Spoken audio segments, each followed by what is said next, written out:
المباراة الأول كرة عالية من عبد العزيز الدوسري، خلصها الدفاع ياسر، يا من دفاع الشباب غاضب عليها تماما ميشيل برودو كما يظهر.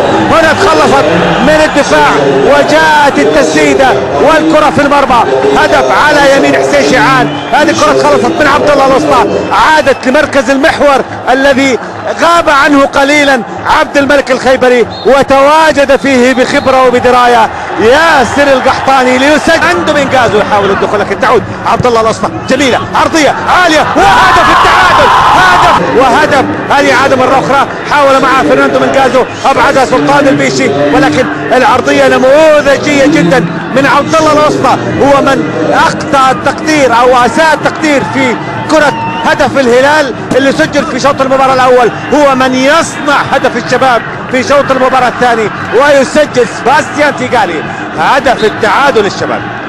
هدف التعادل الشبابي، ضغط والشلهوب أقرب وحسين شيعان في المرمى، شلهوب، الله الله الله الله يا ابو حميد، الله يا ابو حميد. ياسر كان قائدا وسجل للهلال، محمد الشلهوب قائد وسجل للهلال في مرمى حسين شيعان، هدف ثاني وهدف التعادل في الدقيقة 44.